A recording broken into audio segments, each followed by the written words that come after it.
السلام علیکم، آپ دیکھ رہے ہیں اردو گھر HD۔ آج کی ہماری ویڈیو حضرت سلیمان علیہ السلام اور ملکہ سبا کے بارے میں ہے۔ ملکہ سبا کو ملکہ بلقیس بھی کہا جاتا ہے۔ قرآن پاک کی سورہ نمل میں حضرت سلیمان علیہ السلام اور ملکہ سبا کا واقعہ موجود ہے۔ حضرت سلیمان علیہ السلام بنی اسرائیل کے جلیل القدر بادشاہ اور نبی تھے۔ آپ کی حکومت انسانوں کے علاوہ جنوں، پرندوں اور جانوروں پر بھی تھی۔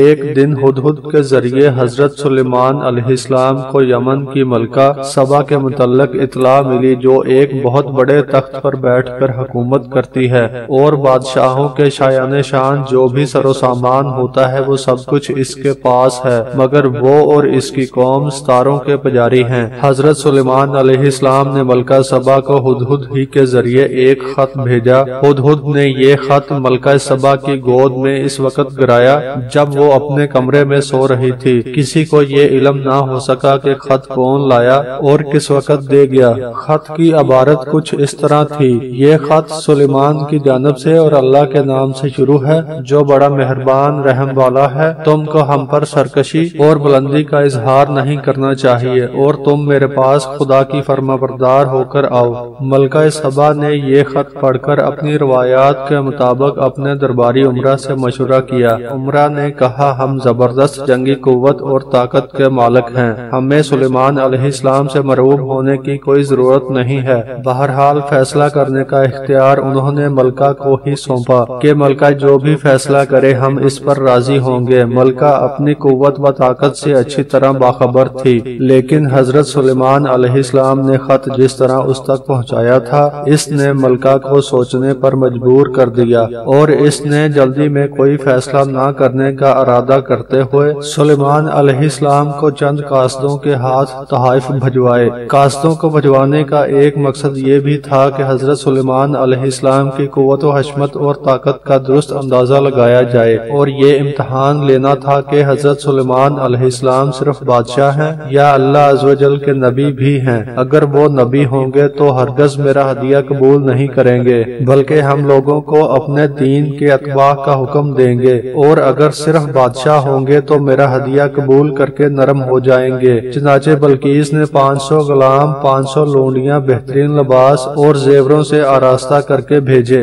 اور ان لوگوں کے ساتھ 500 سونے کی اینٹیں اور بہت سے جواہرات اور مشک و عنبر اور ایک جڑاؤ تاج اور ایک خط اپنے قاصد کے ساتھ بھیجا۔ ہدہد سب دیکھ کر روانہ ہو گیا اور حضرت سلیمان علیہ السلام کے دربار میں آ کر سب خبریں پہنچا دی۔ جب یہ قاصد حضرت سلیمان علیہ السلام تک پہنچے تو انہوں نے فرمایا، تم میری ہدایات کو بالکل غلط سمجھے ہو، میرے حکم کی تعمیل کی جائے اور ان تحائف کو واپس لے جاؤ۔ تم ان تحائف سے مجھے بہلا پھسلا نہیں سکتے۔ اگر میرے پیغام کی تعمیل نہ کی تو میں عظیم الشان لشکر کے ساتھ تمہارے ملک پہنچوں گا، تم مدافعت نہ کر پاؤ گے اور تم کو شہر بدر کر دیا جائے گا۔ قاصدوں نے واپس جا کر تمام واقعات سنائے کہ کس طرح حضرت سلیمان علیہ السلام کے دربار میں جن اور حیوانات بھی ان کا حکم مانتے ہیں۔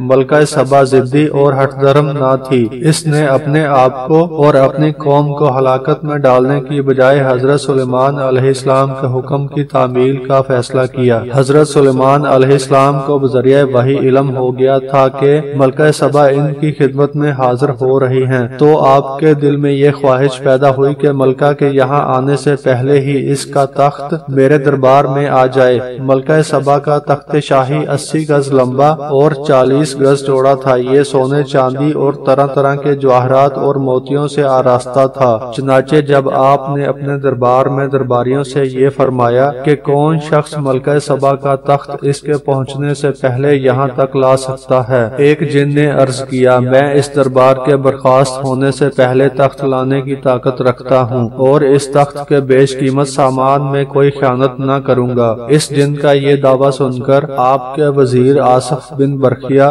جو اسم اعظم جانتے تھے اور ایک باکرامت ولی تھے، انہوں نے حضرت سلیمان علیہ السلام سے عرض کیا، میں پلک جھپکتے میں اس تخت کو یہاں پر حاضر کر سکتا ہوں۔ چنانچہ حضرت سلیمان علیہ السلام نے رخ مبارک پھیر کر دیکھا تو ملکہ سبا کے تخت کو موجود پایا۔ آپ نے فرمایا کہ یہ میرے رب کا کرم ہے کہ وہ مجھ کو آزماتا ہے کہ میں اس کا شکر گزار بن بنتا ہوں کہ نافرمان، اور حقیقت تو یہ ہے کہ جو شخص اس کا شکر گزار ہوتا ہے وہ دراصل اپنی ہی ذات کو نفع پہنچاتا ہے، اور جو نافرمانی کرتا ہے تو خدا اس کی نافرمانی سے بے پرواہ اور بزرگ تر ہے، اور اس کا وبال خود نافرمانی کرنے والے پر پڑتا ہے۔ اللہ تعالیٰ کا شکر ادا کرنے کے بعد حضرت سلیمان علیہ السلام نے اس تخت میں تھوڑی سی تبدیلی کا حکم دیا اور فرمایا کہ میں دیکھنا چاہتا ہوں کہ ملکہ سبا تخت کو دیکھ کر حقیقت کی طرف مائل ہوتی ہے یا نہیں۔ کچھ عرصہ بعد ملکہ سبا حضرت سلیمان علیہ السلام کی خدمت میں پہنچ گئی۔ جب ملکہ سبا دربار میں حاضر ہوئی تو اس کو اس کا تخت دکھایا گیا۔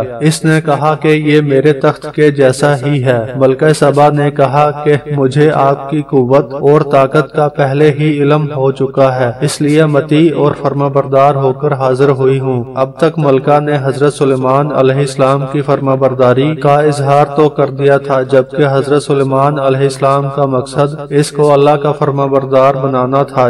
چنانچہ انہوں نے جنوں کی مدد سے ایک شاندار شیش محل تعمیر کرایا جو کہ اپنی چمک دمک اور آرائش و سجاوٹ میں بے نظیر تھا۔ اس میں ایک شاندار حوض تھا اور حوض کے ساتھ چمکیلا فرش تھا، ایسا دکھائی دیتا تھا کہ فرش پر پانی بہہ رہا ہے۔ ملکہ سبا سے کہا گیا کہ وہ قصر شاہی میں قیام کرے۔ ملکہ کو اس کے لیے صحن سے گزرنا پڑا۔ وہاں سے گزرتے ہوئے ملکہ نے خیال کیا کہ صحن میں پانی ہے۔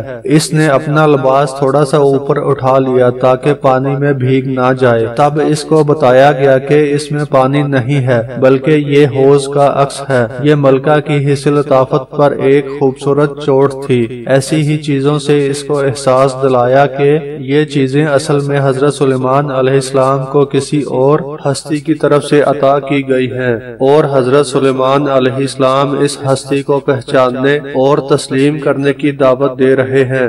اس بات کا خیال آتے ہی ملکہ شرمسار ہوئی اور اللہ تعالیٰ پر ایمان لے آئی۔ اسلام قبول کر لینے کے بعد حضرت سلیمان علیہ السلام نے ملکہ سبا سے نکاح کر لیا۔ اگر آپ کو یہ ویڈیو اچھی لگی ہے تو اس کو لائک اور شیئر کریں، اور اگر آپ نے ابھی تک ہمارے چینل کو سبسکرائب نہیں کیا تو اس کو سبسکرائب کر لیں اور ساتھ ہی بیل کے بٹن پر بھی کلک کر لیں۔ ملتے ہیں انشاءاللہ اگلی ویڈیو کے ساتھ۔